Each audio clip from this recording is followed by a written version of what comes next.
Let us say hello to the new UFC light heavyweight champion. His name is Jon Jones. As I said at the top, he'll probably take umbrage with the fact that they said "and new." He'll probably want to say "and still." Regardless, he is Johnny Bones. He's holding the title, and he's joining us right now from Inglewood, California. Jon, it's your friends Chael and Ariel. Congratulations on the big victory. What's up, Ariel Helwani? How you doing, buddy?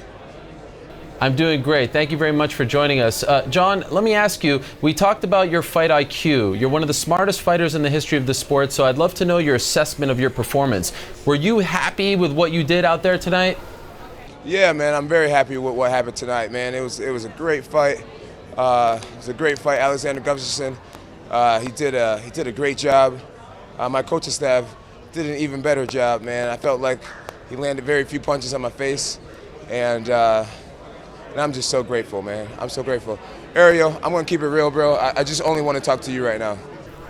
Fair enough. Chael, I hope you respect that. Cool. It's his speech. I will continue to talk to Jon. I appreciate him joining us. I know there's bad blood there, so I will respect that request.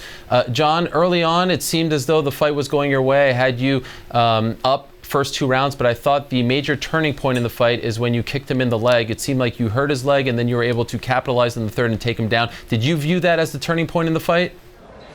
No, I don't really know if there's much of a turning point in the fight. I don't know if there's much of a turning point in the fight. I just think that third round, that finish, that was the turning point in the fight. Alexander stuck in there strong, man. He did a really good job, a really good job. I just don't think he made many alterations to his game in the rematch. And I mean, the biggest mismatch in the fight was the ground difference, man. He didn't really have much on the ground, and so I would look to him to make some adjustments. I feel like we are going to fight again.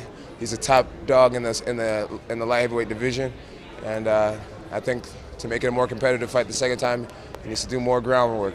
I'm here to fight him at his best. And yeah, I'm looking forward to the future.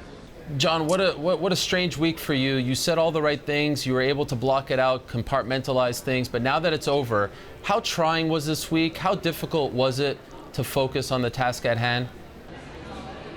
It was difficult, Ariel. It was really difficult, man. I had a long summer, man. My mom died. I got my belt taken away from me. I did a lot of counseling and did a lot of crying this summer, man. I was truly depressed. And then to come back and to have this come up, some picograms, throw a wrench and everything, to have fans mad at me, and it was a lot to fight through, man. It was a lot to fight through. But man, I feel like God's given me the ability to fight through all levels of adversity, and that's something I can't take credit for. All glory be to God.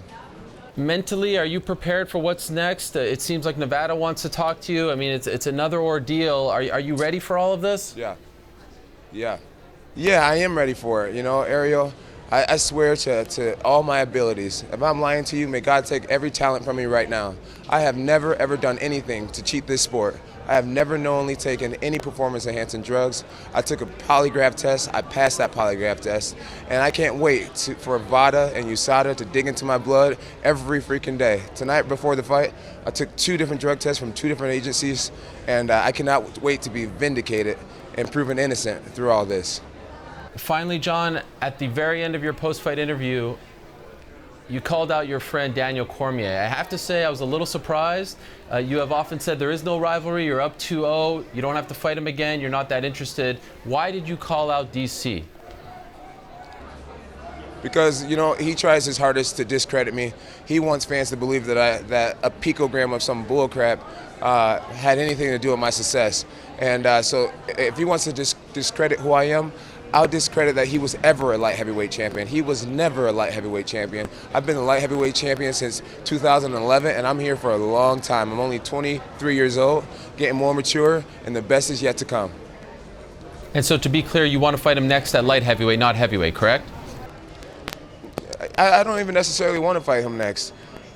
He gave his belt up. That makes no sense. He knows he can't beat me again. So if he wants some, he can come get some at the light heavyweight division. But I don't care who I fight next. I believe that is my time. We'll leave it at that. Jon, thank you so much for joining us. Really appreciate it. Again, congratulations and welcome back. Ariel, thank you for being a fact checker. Thank you for not lying to the fans and making up stuff all the time. It was a pleasure to talk to you. Thank you, my man. All right, there he is, Johnny Bones Jones, the return of the king, the light heavyweight champion. We have to address it. He did not want to talk to you. Yeah. What was up with that? I thought that was rude. Yeah. I thought that was very rude, but I did listen to what he said.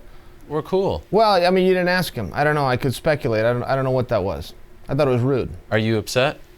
I'm annoyed by that. Yeah. I think that's very rude. Listen, let's get back to this. So I think he said a couple of things that were interesting. First of which, he is also in the VADA program. You know, for the fans that heard where he said I gave blood to 2 different agencies. So you always hear about USADA, but part of him getting a license in California, Andy Foster made him enter something called VADA, and the V stands for voluntary. But they forced the voluntary, but that was the point. And so he's saying, hey, man, go dig into it, and there's not going to be any changes. Also, what he had to say about Daniel Cormier, I think that is a little bit interesting, where he brought up the fact Daniel Cormier gave up his belt. He walked away. It only made me think in this regard. In hindsight, if we could go back, Ariel, would have it been, I'm posing a question to you, would have it been smarter to make this for the interim championship so that Daniel retained the championship, almost forcing that fight to happen? Because it seems like so many things are up in the air right now. It seems like kind of easy for Daniel to go, hey, I'm over here with the heavyweights, and I got this expiration date, and I got this Brock Lesnar thing, and Daniel to go, well, I'm down, or Jon Jones say, well, I'm down here. Wouldn't it maybe have made sense to keep the belt around DC, make this for the interim title versus title? For more Ariel and the Bad Guy, sign up now for ESPN Plus.